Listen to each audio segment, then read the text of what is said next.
जब मैं आई तो यहाँ आते ही जैसे भगवान के आप ध्यान, कितने लोग गए हैं वृंदावन? तो हाथ ऊपर करो, वृंदावन कितने लोग गए हैं? मैं आपको बता रहा हूँ कि मेरे जीवन में ऐसा अनुभव है, मैं समझता हूँ शायद लाखों लोग जो कभी भगवान की भक्ति नहीं करते थे, लेकिन एक बार जब वृंदावन गए, न जाने कौन सा ऐसा प्रसंग, न जाने कौन सी घटना उनके साथ हो गई कि वो लोग लौट कर आकर ठाकुर जी के भक्त बन गए। बोलो हरे कृष्ण। मैंने बड़े बड़े ऐसे मांसाहारी शराबियों को भी देखा है। मुझे कल ही आपके लालबाग क्षेत्र के एक भक्त बता रहे थे, पूनम माता जी के जो पतिदेव हैं, वो बता रहे थे कि हमारे एक रिश्तेदार हैं और वो खाने पीने में, नशा करने में नंबर 1 थे, लेकिन एक बार हम उनको बड़ा जिद करके कहाँ ले गए? वृंदावन। जब ओजस्वी प्रभु जी ने बस लगाई तो वृंदावन ले गए, और जब वृंदावन ले गए, बोले वहां से लौट करके न जाने उन्हें क्या हुआ प्रभु जी। अब वो हमसे बार बार कह रहे हैं कि एक बार घर पे कीर्तन भी कराना है और भगवान की भक्ति करनी है, और शराब, मांस, मछली सब छोड़ दिया उन्होंने। बोलो हरे कृष्ण। ये प्रभाव है श्री धाम का। तो भक्ति महारानी कहती, जब मैं वृंदावन आई तो वृंदावन के प्रभाव से मैं तो पुनः तरुणी हो गई, लेकिन मेरे जो पुत्र हैं दोनों, ज्ञान और वैराग्य, इन पर कोई प्रभाव नहीं पड़ा, है ना? तो ऐसा क्यों है, क्यों हुआ? नारद जी से पूछती है। तो नारद जी से कहती है कि हे नारद जी, आप कुछ करिए और मेरे दुख को दूर करिए। तो नारद जी बड़ी सांत्वना देते हैं भक्ति महारानी को कि हे देवी, तुम तो भगवान श्री विष्णु के हृदय में रहने वाली हो, हाँ? तुम तो सबसे ज्यादा प्रिय हो भगवान को, हाँ? जिस व्यक्ति को भगवान चुन लेते हैं, उस व्यक्ति को सबसे पहले तुम्हें ही प्रदान करते हैं। तुम चिंता मत करो, मैं कुछ भी यत्न जतन करूंगा और मैं वो सारा प्रयास करूंगा कि जिसको करने से इस कलयुग में घर घर में तुम्हारे भगवान की भक्ति अर्थात तुमको स्थापित करूंगा। हर किसी व्यक्ति के जीवन में भक्ति का प्रादुर्भाव करूंगा, नहीं तो भगवान के हरि का दास नहीं कहूंगा। ये प्रतिज्ञा ली नारद जी। और उस समय नारद जी ने उन ज्ञान और वैराग्य, उन दोनों के कानों में बड़े बड़े वेदों के, हाँ? और पुराणों के बड़े श्लोक, भगवद गीता के बड़े बड़े श्लोक उनके कान में फूंके। लेकिन ज्ञान वैराग्य को क्या हुआ कि थोड़ा सा बस चेतना तो आई, थोड़ा जगे, लेकिन उसके बाद फिर वैसे ही सो गए। तो नारद जी को लगा कि इतने वेद पुराणों के श्लोक मैंने इनको सुना दिए और फिर भी इनका जो कलेश है वो दूर नहीं हो रहा। वृंदावन में आकर के भक्ति के ऊपर प्रभाव हो गया और उत्तावनी हो गया, लेकिन इन पर कोई प्रभाव नहीं पड़ा। तो नारद जी तुरंत भगवान से प्रार्थना करने लगे। तभी आकाशवाणी हुई और उस आकाशवाणी में नारद जी से कहा गया, हे देवर्षि नारद, आप जिस कार्य को करना चाहते हो वो ऐसे संपन्न नहीं होगा। बोले फिर क्या करें? बोले अरे सत्कर्म करो, सत्कर्म करने से ही ये ज्ञान और वैराग्य का, उस भक्ति का समूल कलेश दूर हो जाएगा। और इतना कह करके वो आकाशवाणी शांत हो गई। अब नारद जी चक्कर में पड़ गए कि भैया ये सत्कर्म क्या है। तो नारद जी इसको पूछने के लिए चहुं दिशाओं में हर जगह जा करके पूछ रहे हैं, बड़े बड़े विद्वान ऋषि मुनियों से जाकर पूछ रहे हैं, लेकिन कोई नहीं बता पा रहा ये सत्कर्म क्या है। किसी ने कहा कि जब बड़े बड़े वेद और पुराणों के मंत्र कान में सुनाने से फर्क नहीं पड़ा, तो ये इससे बड़ा ऐसा कौन सा सत्कर्म है जिसको सुनाने से दुख दूर होगा, है? तो नारद जी ने सोचा अंततः कि जब मुझे कुछ नहीं पता लग रहा कहीं और छोड़, तो मैं भगवान की तपस्या करने के लिए कहां जाऊं? बद्रीनाथ। उधर जाकर के भगवान का क्या करूंगा? तपस्या करूंगा। और जब भगवान मेरे सामने प्रकट होंगे तो भगवान से ही पूछूंगा कि प्रभु आप ही बताइए सत्कर्म क्या है और इसको किस प्रकार किया जाए जिससे कि ज्ञान और वैराग्य, मैंने उनके दुख को दूर करने का संकल्प लिया है और मैंने कहा कि यदि तुमको घर घर में, इस कलयुग में घर घर में अगर स्थापित न कर दूं तो श्री हरि का दास न कहूंगा। तो नारद जी उसी चिंता में जब बद्रिक आश्रम की ओर दौड़े, तब उनको कौन मिले? सनकादि ऋषि मिले। तब उन्होंने कहा कि अरे नारद जी, आप तो स्वयं इतने ज्ञानी हैं, स्वयं इतने विद्वान हैं कि आप नहीं समझे सत्कर्म क्या है। बोले मतलब क्या प्रभु जी? मैं तो नहीं समझा। बोले अरे जब आपके शिष्य व्यासदेव जी भी जब कलह में पड़े हुए थे, सारे पुराणों को लिख करके, व्यासदेव जी ने कितने पुराण लिखे? पहले तो वेद लिखे, उसके बाद पुराण लिखे, 4 वेद लिखे, महाभारत लिखी, और उसके बाद पुराण लिखे। तो 17 पुराण जब लिख चुके थे जी, 18वां पुराण श्रीमद् भागवत है। तो 17 पुराण लिखने के बाद भी उनके हृदय में शांति नहीं थी कि कुछ ऐसा कार्य मुझसे छूट रहा है जिसको ना करने से कलयुग के जितने लोग हैं उनका कल्याण नहीं होगा।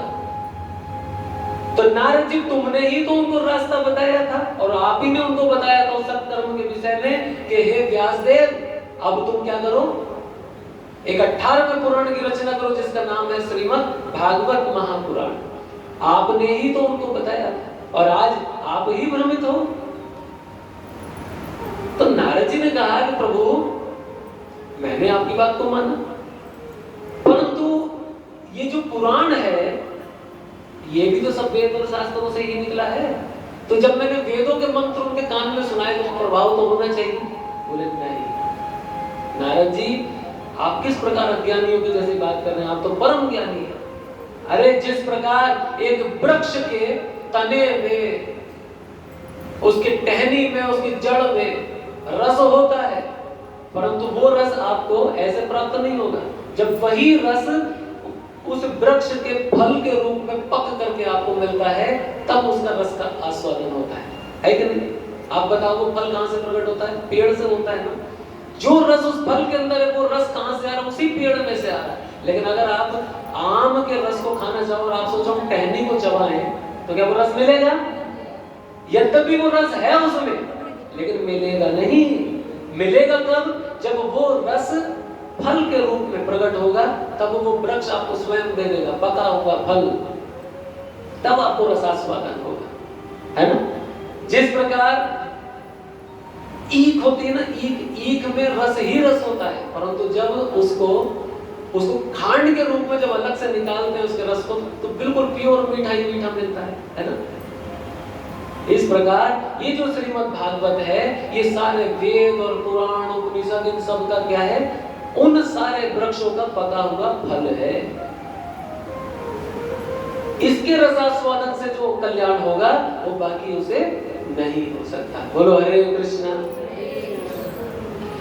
तब नारद जी ने कहा कि आपने तो बड़ा अच्छा हमको बताया, तो अब मुझे बताइए इसको कैसे करना है। तो उन्होंने, सनकादि ऋषि कहते हैं कि सप्ताह करो श्रीमद् भागवत के श्रवण का, सप्ताह का अनुष्ठान करो, है ना। तो नारद जी कहते हैं कि कहां किया जाए, आप स्थान बताइए और कौन करेगा। मुझे तो आप ही दिख रहे हैं। तो सनकादि ऋषियों से कहा नारद जी आप करो। नारद जी ने कहा सनकादियों से कि आप करिए प्रभु, और मुझे बताइए कहां करूंगा। तो उन्होंने कहा कि हरिद्वार क्षेत्र में आनंद वन है और वहां बड़ा ही सुरम्य में वहां का स्थान है, वहां का वातावरण है, वहां जाइए। सारे ऋषि मुनियों के ध्यान स्थली का केंद्र बिंदु है। तो नारद जी जब सनकादि के साथ हरिद्वार के पावन क्षेत्र में आनंद वन में आए, इस बात को त्रिलोकी में एकदम हल्ला हो गया, सब जगह सबको पता लगा कि अरे भाई देखो सनकादि ऋषि और नारद जी कहां जा रहे हैं? हरिद्वार क्षेत्र में जा रहे हैं, हरि के द्वार में जा रहे हैं। और क्या करने के लिए? हरि कथा कहने के लिए। तो सारे ऋषि मुनि सब अपने अपने व्यस्त कामों को छोड़ करके, राज ऋषि, देव ऋषि, ब्रह्म ऋषि, सारे ऋषिगण सब लोग वहां इकट्ठे हो गए और बड़ा सुंदर वहां व्यवस्था की गई। और जब वहां कथा का प्रारंभ किया, बड़ा सुंदर वहां प्रारंभ में खूब हरि कीर्तन हुआ। कैसे कीर्तन हुआ, कैसे हुआ? श्री कृष्ण गोविंद हरे मुरारे, हे नाथ नारायण वासुदेवा।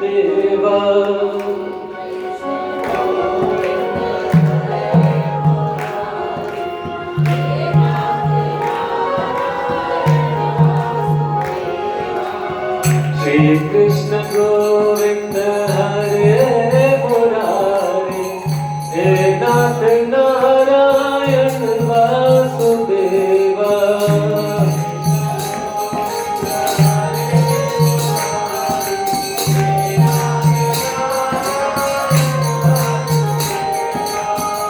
हे नाथ नारायण वासुदेवा, हे नाथ नारायण वासुदेवा।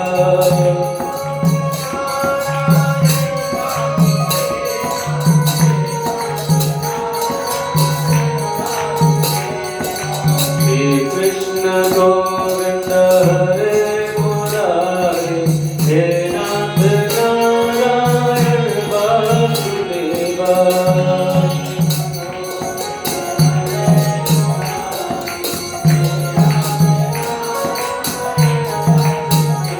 हरे कृष्णा कृष्णा कृष्णा हरे हरे, हरे राम राम राम हरे हरे।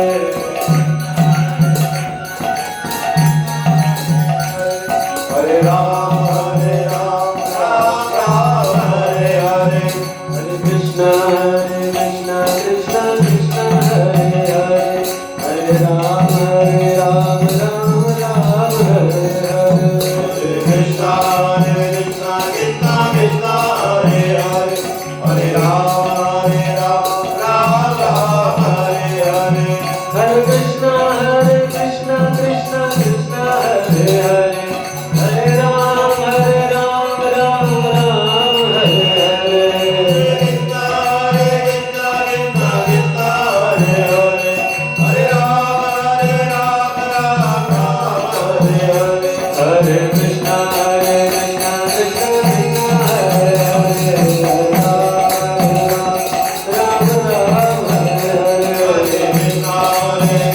राम हरे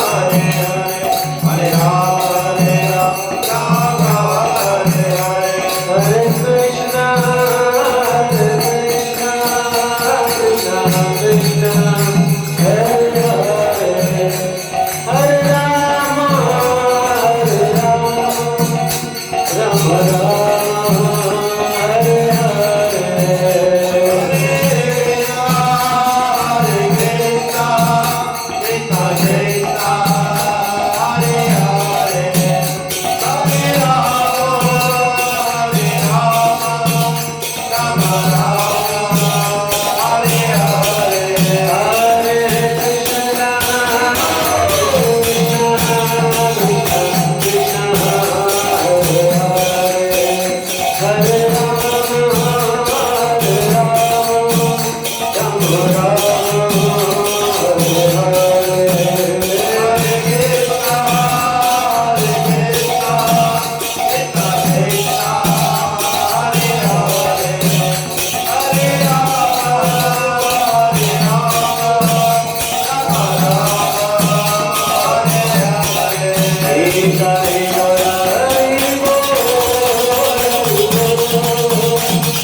बोलिए हरे कृष्ण। तो बड़ा सुंदर आयोजन किया गया और बड़े बड़े ऋषि मुनि सारे वहां पर प्रकट हुए। और जब वो कथा के महात्म्य को बता रहे थे सनकादि कि कौन कौन लोग इस कथा को सुनकर के कल्याण हो जाता है, किस किस का, समझ रहे आप? तो कथा को सुना रहे थे, तभी वहां आश्चर्य क्या हुआ कि वहां भक्ति देवी प्रकट हो गई अपने दोनों पुत्रों के साथ, ज्ञान और वैराग्य दोनों उनके अपने पुत्र लेकर के भक्ति महारानी वहां प्रकट हो गए। और उन्होंने पूछा कि हे ऋषिगणों, आप मुझे बताइए कि मैं कहां पर विराजित हूं, मेरे बैठने का स्थान कहां है? तो सनकादि कहते हैं कि तुम एक काम करो देवी, यहाँ जितने भक्त लोग बैठे हैं ना, इनके हृदय में विराजित हो जाओ। बोलो हरे कृष्ण। इनके हृदय में बैठ जाओ। हृदय में बैठोगी, तुमको नजर भी नहीं लगेगी, कोई देख भी नहीं पाएगा। और जब हृदय में तुम बैठी होगी तो क्या होगा कि जिस जिस भक्त के हृदय में भगवान देखेंगे भक्ति है, तो उसके हृदय में भगवान भी प्रकट हो जाएंगे। है? बोलो हरे कृष्ण। तो इस प्रकार बड़ा सुंदर आयोजन शुरू हुआ। तो नारद जी पूछते हैं सनकादि से कि प्रभु कौन कौन लोग हैं जिनका कल्याण हो जाता है इस भागवत कथा के श्रवण से? तो सनकादि ऋषि बताते हैं कि पूर्व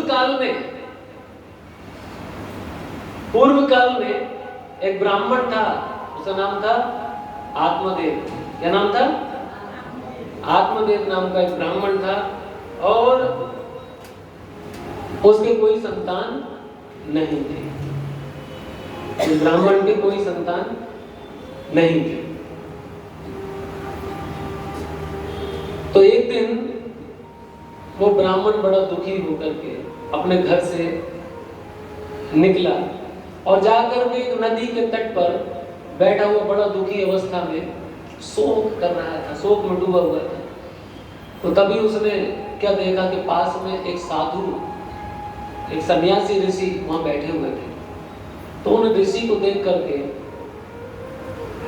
वो ब्राह्मण उनके पास गया और जाकर के उनके चरण पकड़ करके बोला कि हे ऋषिवर, मैं बड़ा दुखी हूं, कृपा करके मुझे आशीर्वाद दीजिए, मेरे जीवन में बड़े दुख है, बड़े कलेश हैं। तो उन्होंने कहा भाई क्या कलेश है? तो बोले महाराज मैं इतना पतित हूं कि मेरे कोई संतान नहीं है, और मेरी संतान तो छोड़ो, मेरे घर में मैं इतना दुर्भागी हूं कि यदि कोई पशु घर में पाल लूं तो उसके भी संतान नहीं होती। अगर घर में कोई वृक्ष लगा दूं तो उस वृक्ष पे कोई फल नहीं आता। अगर मैं घर में कोई ताजे फल या सब्जियां लाऊं तो बहुत जल्दी सड़ जाती हैं। तो मुझ पर ऐसी कुछ कृपा करिए। तो उस ऋषि ने जब उस ब्राह्मण का मुख देखा तो उनसे कहा कि अरे ब्राह्मण, तुम दुख मना रहे हो, मेरे संतान नहीं है और मैं बड़ा दुखी हूं, लेकिन आने वाले अगले 7 जन्मों तक तुम्हारे भाग्य में कोई संतान नहीं। तुम्हारे माथे की रेखाएं देख करके हम बता रहे हैं आने वाले 7 जन्म तक तुम्हारे कोई संतान नहीं। अब ये बात सुनकर के ब्राह्मण को बड़ा दुख हुआ। उसने सोचा कि जो ऋषि मेरे माथे की रेखाओं को पढ़ करके मेरे 7 जन्मों का अनुमान लगा सकता है, मेरे 7 जन्मों को देख सकता है, भाग्य को बता सकता है, तो ये बहुत पहुंचा हुआ साधु है। बोलो हरे कृष्ण। तो क्या किया उसने? तुरंत उनके चरण पकड़ लिए और रोने लगा। बोला नहीं महाराज, मैं तो बड़ा पतित हूं, और यदि आप मुझे पुत्र प्राप्ति का आशीर्वाद नहीं देते तो अभी तत्काल ही सामने जो नदी बह रही है इसमें छलांग लगाकर मैं प्राणों को त्याग दूंगा, या तो नहीं तो आप मुझे वरदान दीजिए कि मुझे पुत्र की प्राप्ति हो। और ऋषि ने कहा हम बड़ा बुरा फंसे। तो उन्होंने पहले उनको ज्ञान समझाया कि देखो भाग्य से अधिक कभी भी पाने की इच्छा नहीं रखनी चाहिए। कई बार होता है कि लोगों के भाग्य में होता नहीं, लेकिन लोग जिद करके भगवान से न जाने कृपा याचना करके लोग क्या करते हैं, अरे साधु जब भी मिले, कोई भगवान का भक्त मिले, तो उसके दर्शन का लाभ कैसे उठाना चाहिए? उससे भगवान के विषय में ज्ञान सुनना चाहिए कि प्रभु जी आज कुछ उपदेश सुना करके जाइए। हमने ऐसे मूर्ख देखे संसार के अंदर कि हम बहुत सारे लोगों पर जाते हैं तो मिलते बैठते हैं तो हम चाहते, हमारे हृदय के अंदर भावना आती है कि इसको थोड़ा सा सत वचन सुनाया जाए भगवान की, क्योंकि लीला कथा को कहने में हमें बड़ा अनुराग है। कोई सुनने वाला हो तो हमारा मन करता है कि उसको सुनाएं, लेकिन क्या होता है कि मूर्खों के पास बैठो तो वो ये तो कहते नहीं कि कथा सुनाओ, अपनी कथा उनकी बहुत बड़ी है, वो तो भागवत जी से भी ज्यादा है। इसमें 18,000 श्लोक है, उनकी कथा में 18 लाख है, समझ रहे हैं? वो अपनी सुनाए ऐसे नहीं थकते, थोड़ा थोड़ा कभी प्रयास करते भी हैं, कभी सुनाते हैं कि देखो तो भगवान ने भगवत गीता में ऐसा कहा है। बोले हाँ हमारे तो है, तुम्हारे तो बच्चे पढ़ते हैं भगवत गीता, हमारे तो पति पढ़ते हैं, हमारे तो ससुर जी भी पढ़ते हैं, हम तो साहब ऐसा करते हैं, हम वैसा करते हैं, यूं अभी अरे क्या क्या सुना देंगे और हम चुप हो जाते हैं। हमने कहा चलो ठीक है, तुम्हारा कल्याण भगवान कर। हाँ? अच्छा फिर पूछेंगे तो क्या उपाय पूछेंगे, प्रभु जी कुछ ऐसा बताओ, हमारे घर में ना कुछ कलेश चल रहा है। तो वो ये चाहते हैं कि हम उनको ये बता दें कि भैया थोड़े से उड़द लेकर के सिर पे से उतार करके और एक लड्डू लेकर के बेसन का चौराहे पे रखिए ना, है ना, जाओ तुम्हारा। तो आदमी लोग इसमें बड़े खुश हैं, लोग खुश हैं। भगवान ने सारे आपके समूल जीवन के सारे कलेशों के नाश को करने वाला समस्त प्रचुर उपाय श्रीमद् भागवत में बताया है, लेकिन क्या किया जाए उन मूर्खों का जो समाज में जगह जगह भागे जा रहे, उनको उपाय अगर बता दो। और जब लोग देखते हैं कि भैया ऐसे बड़े बड़े पागल इस संसार के अंदर हैं, तो चलो कोई बिजनेस शुरू करा जाए, तो क्या करते हैं, कोई ना कोई आ जाते हैं बाबा बंगाली, पर्चा छपा करके लगा देते हैं रोडवेज पर, ट्रेनों में, रोडवेज की बसों के अंदर, हर जगह चिपका देते हैं बाबा खान बंगाली, खोया पाया अपना, है ना, सौतन से छुटकारा और बिछड़ा हुआ प्रेम, है ना, और क्या क्या होता है, हाँ? संतान की प्राप्ति, नौकरी ना लगना, गृह कलेश, हाँ? इस सारे उपाय के लिए नीचे लिखे नंबर पे संपर्क करें, है ना, और शुल्क मात्र 100 रुपए। और लोग फोन करते हैं तभी लुट जाते हैं। क्यों छापते हैं? उनको पता है संसार के अंदर पागल बहुत सारे है कि नहीं। अब जब भागवत जी की शरण में नहीं आओगे तो ऐसी खान बंगालियों की शरण में जाओगे, जाएंगे कि नहीं जाएंगे? अपने भगवान कम है किसी का दुख दूर करने के लिए, जो हमें अभी भी मजारों पर पीरों पर जाने की जरूरत पड़ रही है, तो कौन जा रहा है? कौन जा रहा है? क्या कहेंगे उसको? मूरा की तो जिनकी मत इस कलयुग ने मार रखी है, वही तो जाएंगे। हाँ? भगवान हमारे 16 कलाओं से परिपूर्ण है, यश श्री ऐश्वर्य ज्ञान बल वैराग्य प्रचुर, इन सारे गुणों की खान है भगवान। जो आप सोचो कि धर्मराज युधिष्ठिर को पूरा राज्य दिला दिया, पूरे महाभारत जितवा दी, और तुम अपने गृह कलेश के लिए मजार पर जाके हरे कृष्ण, दुर्भाग्य है तुम्हारा। तुम उनके सुदर्शन की उनकी शक्ति को नहीं जानते। अरे कुछ बनाने में अपने दुख से लोग इतने दुखी होते हैं कि भगवान से बताते रहते हैं भगवान मेरा दुख बहुत बड़ा है। अरे कभी अपने दुख से तो कहकर देखो कि तू इतना बड़ा नहीं जितना बड़ा मेरा भगवान जितना बड़ा है। अपने दुख से तो कहो ना। लेकिन लोग दुख से इतने दुखी हैं तो उनको भगवान ही नजर नहीं आ रहे, दुखी नजर आ रहा है बस। जब दुख नजर आएगा तो इतने दुखी होकर कहाँ जाएंगे? फिर अटकले मारते। भगवान कह रहे भाई सर्वधर्मान परित्यज्य माम एकम शरणम व्रज, सारे दुखों को छोड़ करके, सारे धर्मों को छोड़ करके मेरी शरण में आ। अहम त्वं सर्व पापेभ्यो मोक्षयिष्यामि मा शुचा, बिल्कुल डरने की आवश्यकता नहीं है। भगवान कहते हैं अर्जुन से, हे कुंती पुत्र, खुल के घोषणा कर दो पूरे संसार में कि मेरे भक्त का कभी नाश नहीं होता। पढ़ लेना भगवत गीता में। भगवान कह रहे कुंती पुत्र, खुल के घोषणा कर दो, इन सारे राजाओं को बता दो कि मेरे भक्त का कभी नाश नहीं होता। और नाश किनका होता है? किनका होता है? जो अनन्या चिंतयन्तो माम, जो अनन्य भाव से भगवान में आस्था नहीं रखता, जो भागता है इधर से उधर। शनिवार आया तो शनिदेव, मंगल आया तो हनुमान जी, बृहस्पतिवार आया तो साईं बाबा, सोमवार आया तो शिव जी। अरे ऐसे दिनों में हम बटे, ऐसे भगवान को बांट रहे। सनातन धर्म को समझिए और इसको समझ करके इसमें कैसे कार्य करना है उसको जानिए संत महात्माओं से। उनके सामने भिखारियों की तरह बस ये मत मांगो कि मेरी नौकरी लग जाए, मुझे पुत्र मिल जाए, मुझे ये हो जाए, वो मिल जाए। अरे धर्म की बातें पूछो तब कल्याण होगा। तो आत्मदेव ने उनके चरण पकड़ करके बस क्या मांगा कि मुझे पुत्र मिल जाए। जब ज्यादा जिद करी तो दे दिया उन्होंने वरदान, एक फल निकाल कर दिया कि जाओ ले जाओ और इसको अपनी पत्नी को कहना खाए, अपनी पत्नी को खिला देना, है ना। चले गए। आत्मदेव ब्राह्मण की पत्नी जो थी वो अच्छी स्त्री नहीं थी। वो कैसी थी? स्वभाव से बड़ी झगड़ालू थी, ईर्ष्यालु थी। तो जब आत्मदेव ने उसको जाकर के वो फल दिया, उसको बताया कि देवी आज मुझे एक बहुत बड़े भगवान के भक्त मिले और उन्होंने ये फल दिया है और उन्होंने कहा कि तुम इसको खाओगी तो तुमको क्या होगा, पुत्र की प्राप्ति होगी, तुम गर्भवती हो जाओगी। इस फल को किसी और को मत खिलाना, है ना, और स्वच्छता का, पवित्रता का पालन करना। लेकिन वो फल तो दे दिया। अब उसकी स्त्री ने सोचा कि भाई अगर मैं इस फल को खा लूंगी तो क्या होगा, मैं गर्भवती हो जाऊंगी। अरे 9 महीने तक इतना वजन लेकर के मुझे रहना पड़ेगा। हाँ?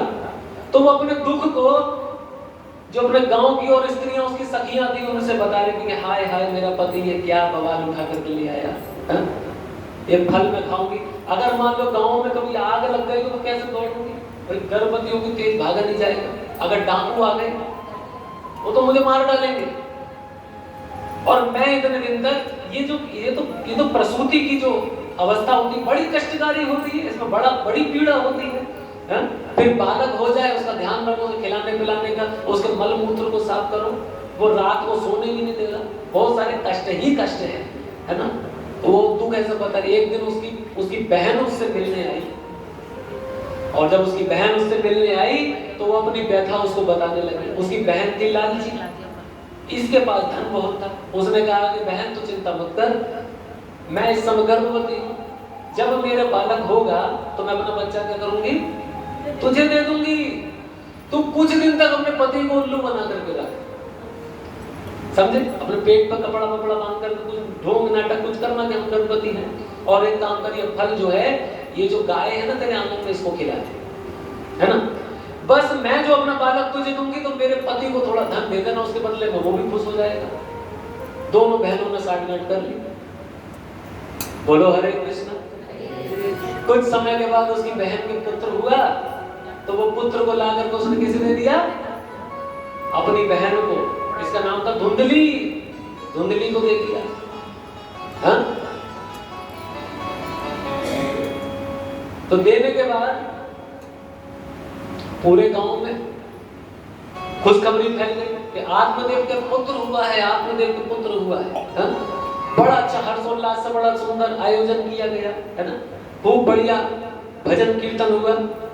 हरे कृष्णा कृष्णा कृष्णा हरे हरे, हरे राम राम राम हरे हरे। कृष्णा कृष्णा कृष्णा हरे हरे, हरे राम राम राम हरे हरे। हरे कृष्णा कृष्णा कृष्णा हरे हरे, हरे राम राम राम हरे हरे। हरे कृष्णा कृष्णा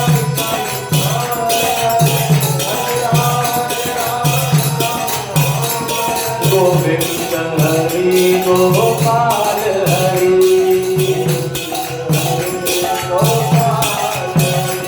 गोविंद हरि गोपाल हरि। जय जय प्रभु दीन दयाल हरि, गोविंद हरि गोपाल हरि।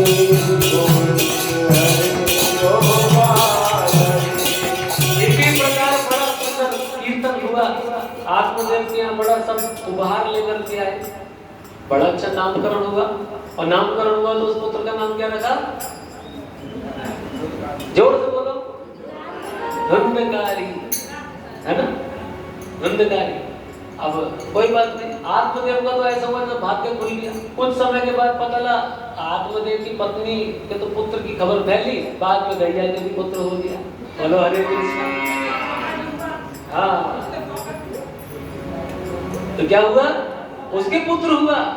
और आत्मदेव ने देखा कि वो बालक कैसा था, पुरुष रूप में, गाय का था तो गाय का बच्चा, लेकिन था पुरुष रूप, और उसके इतने लंबे लंबे कान गाय के जैसे। तो आत्मदेव ने देखा इसके गाय के जैसे कान है, तो इसका नाम रख दो गौकर्ण, है ना। बोलो गौकर्ण महाराज की जय। तो इस प्रकार क्या हुआ कि आत्मदेव के यहाँ आनंद ही आनंद हो गया। परंतु जब भाग्य में जो वस्तु ना हो उसको जिद करके नहीं मांगना चाहिए। उस पुत्र के अंदर अपनी माँ के सारे गुण आ गए। जो स्त्री अपने पति को धोखा देने की अभिलाषा रखती हो, उसने धोखा ही तो दिया ना, अपनी बहन से साठ गांठ करके। जो स्त्री अपने पति को धोखा देती हो, झूठ बोलती हो, छल करती हो, और आत्मदेव की जो पत्नी थी, इसका स्वभाव कैसा था, झगड़ालू स्वभाव था। जरा जरा सारी बात में घर में झगड़ा करती थी, अपने पति को उलाहना देती थी, बिना जाने कौन कौन से षड्यंत्र बनाती रहती थी, ये सब करती रहती। तो उसके जितने भी जो स्वभाव थे वो सारे किसमें आ गए, उस पुत्र में आ गए। आगे चल करके क्या हुआ, उस पुत्र के प्रकोप से उसका परिवार छोड़ो पूरा गांव त्राही त्राही करने लगा। अपने माता पिता के संग दुर्व्यवहार करता था, चोरी करता था, नशा करता था, छोटे छोटे बच्चों को उठाकर कुएं में फेंक दिया करता था, बहुत बहुत उल्टे सीधे काम करता था। पूरा गांव उससे परेशान। अपने पिता को इतना उसने प्रताड़ित करा, इतना प्रताड़ित करा कि एक दिन आत्मदेव जी आत्महत्या करने के लिए चले, लेकिन गौकर्ण जी ने उनको समझाया। गौकर्ण जी बचपन से ही भगवान के शुद्ध भक्त थे, उनके ऊपर इस किसी प्रकार की विपत्तियों का कोई फर्क नहीं पड़ता था। वो हमेशा भगवान के भजन में आनंद में रहते थे। बोलो हरे कृष्ण।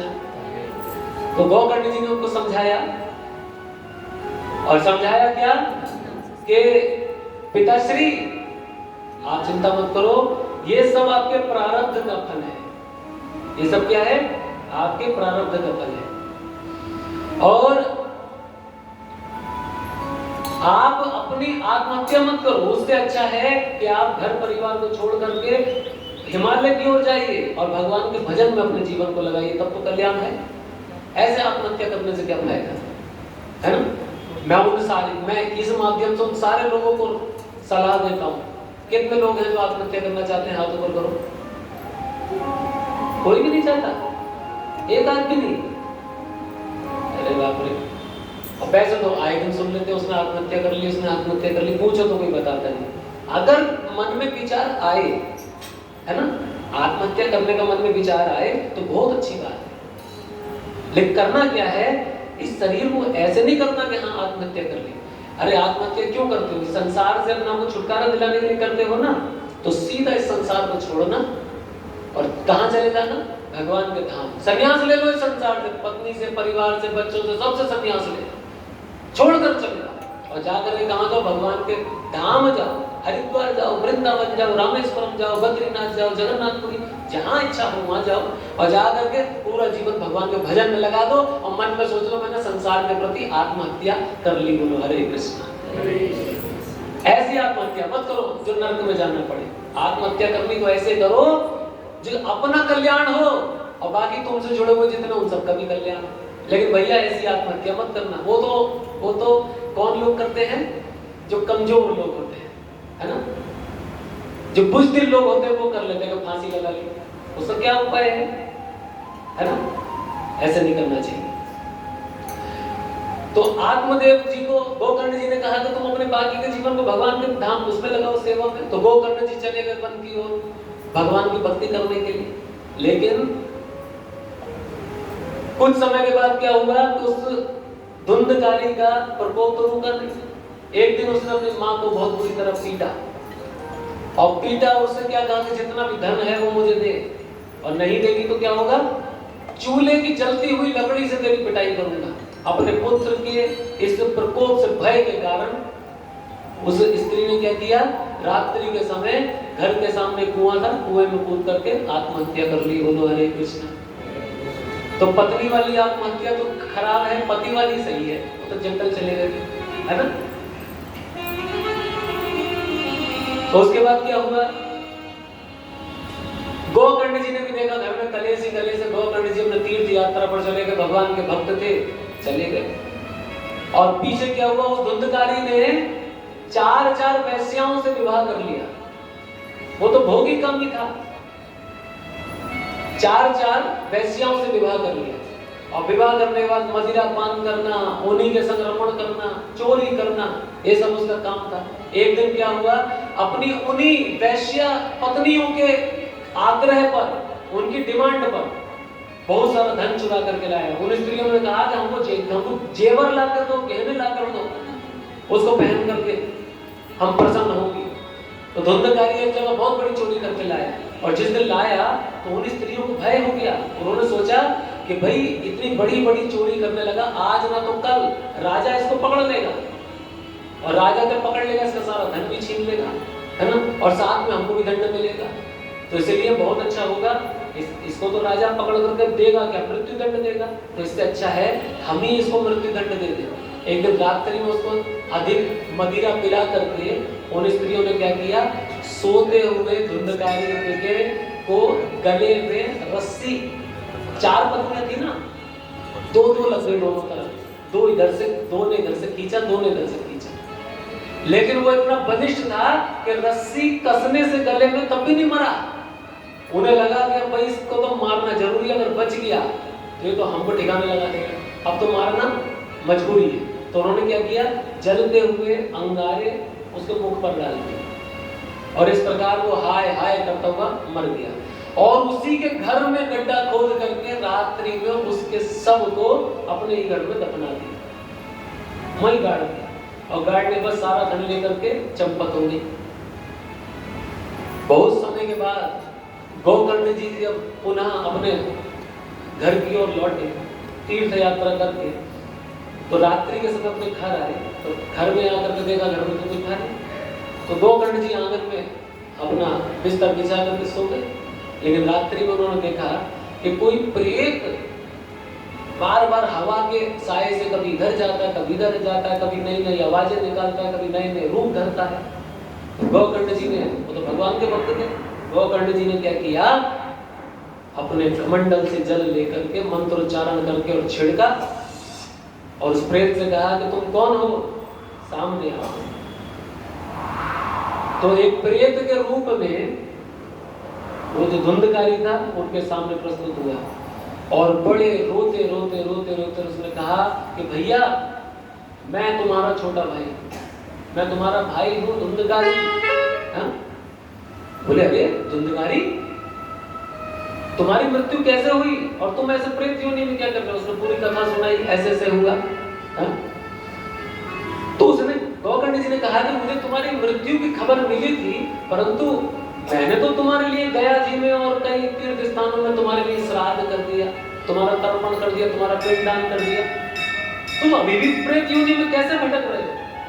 तो धुंधकारी कहता है कि भैया तुम ऐसे पिंडदान और ऐसे तर्पण, ऐसे श्राद्ध हजारों भी कर दोगे तो भी मेरी मुक्ति नहीं होगी, क्योंकि मैं अत्यंत ही दुर्लभ पापी हूं, मैं सबसे बड़ा पापी। तो क्या करें। बोले भैया आप ही कुछ उपाय करो, आप भगवान का शुद्ध भक्त हो। तो गोकर्ण जी ने कहा ठीक है धुंधकारी, तुम शांत रहो और मैं कल तुम्हारे लिए कोई ना कोई उपाय सोचता हूं, तुम चिंता मत करो, मैं तुम्हारी मुक्ति का अवश्य उपाय करूंगा, थोड़ा समय दो मुझे।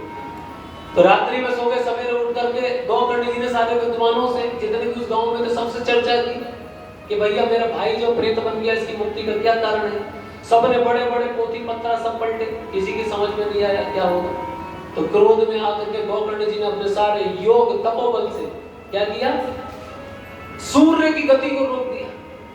आप जरा सोचिए कितने तेजस्वी ऋषि हुआ करते थे हमारे भारतवर्ष में, सूर्य की गति को रोक दिया उन ब्राह्मण ने, गोकर्ण जी ने। रोक दिया। और सूर्य भगवान ने पूछा कि तुमने मेरी गति को क्यों रोका? तो उन्होंने कहा कि मुझे मेरे सामने समस्या, मुझे इसका उपाय बताइए। तब भगवान सूर्य ने गोकर्ण जी से कहा कि श्रीमद् भागवत का आयोजन करो सप्ताह। बोलो हरे कृष्ण। तो गोकर्ण जी ने आकर के क्या किया? उन्होंने श्रीमद् भागवत का आयोजन किया। बड़ा सुंदर पंडाल प्रोग्राम हुआ और वो धुंधकारी वो भी आया और उस कथा पंडाल में एक बांस में आकर के छिप करके बैठ गया। यस, पहले कथा में रखा जाता था 7 गांठ का बांस रखा जाता था, समझ रहे आप? वो किसके लिए रखा जाता है? जैसे आप लोग यहाँ बैठे सबको आसन दिया है ना, इसी प्रकार इस भागवत कथा में सब आ सकते हैं। तो ना जाने कितने प्रेत भी आते हैं अपन इस कथा को सुन करके अपना कल्याण करने के लिए। तो प्रेतों पे शरीर तो होता नहीं, पंखे की हवा से कभी इधर टकराएंगे कभी इधर टकराएंगे, शरीर नहीं होता, तो हवा से इधर उधर भागते रहते हैं। तो उनके विराजित होने के लिए, उनको स्थान देने के लिए बांस रखा जाता है। और ये प्रथा कब से शुरू हुई?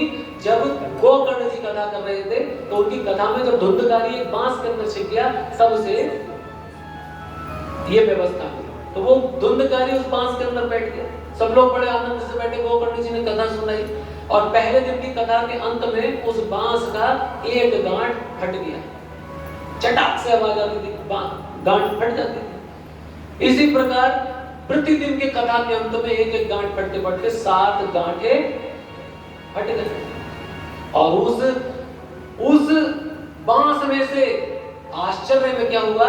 एक बड़ा तेजस्वी एक तेजस्वी देव पुरुष प्रकट हुआ। और वो कौन था? धुंधकारी। इतने दिन तक कथा सुनने के कारण उसके समूल पाप नष्ट हो गए और भगवत कृपा से उसको क्या हुआ?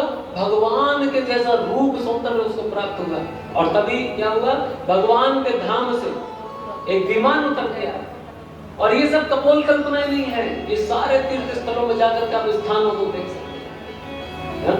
तो एक विमान उतर के आया और उस विमान में उस धुंधकारी को, उस देव पुरुष को भगवान के विष्णुदूत बड़े आदर सत्कार से कहने लगे कि हे भगवान आप आइए, आपका भगवान के धाम में स्वागत है। तो उस समय गोकर्ण जी ने उनसे प्रश्न किया कि भाई तुम अकेले इनको लेकर के जा रहे हो, कथा तो बहुतों ने सुनी है लेकिन अकेले इसको तो उन विष्णु दूतों ने कहा कि कथा तो सबने सुनी है, परंतु जिस तन्मयता से इस धुंधकारी ने सुनी, इस तन्मयता से बाकी सबने नहीं सुनी है। इसीलिए हमने कहा था कि ना तो श्रोता बनो ना सरोता बनो। क्या बनना है? श्रोता बनना है। अगर अच्छे श्रोता बनोगे तो कल्याण होगा। बोलो हरे कृष्णा। तो उन्होंने कहा कि ये बाकी लोग हैं, ये कैसे जाएंगे भगवत धाम? तो उन विष्णु दूतों ने कहा कि आप एक बार भागवत कथा का आयोजन पुनः करिए, दोबारा करिए, है ना, और सब लोग अच्छे से सुनिएगा। और अगली बार सारे लोग भगवान के धाम जाएंगे और गोकर्ण जी आपको लेने तो स्वयं भगवान श्री हरि आएंगे। बोलिए आपको लेने तो स्वयं हरि आएंगे। तो क्या हुआ? गोकर्ण जी ने फिर पुनः आयोजन किया कथा का, और उस कथा का आयोजन करके जब 7 दिन के बाद भगवान सीधे पुष्पक विमान पर बैठ करके भगवान उस कथा पंडाल में अवतरित हुए। बड़ा सुंदर खूब हरि कीर्तन हुआ और सारे लोग कहते हैं कि उस कथा पंडाल में के पास में कुत्ता भी रोजाना आकर बैठता था। उस कुत्ते को भी भगवान अपने धाम ले गए। अरे हम तो मनुष्य हैं, है ना। तो इस प्रकार भगवान सबको भगवान अपने धाम ले गए। तो ये महात्म्य है किसका? भागवत कथा का। आज समय हो चला है ना। मुझे पता है कि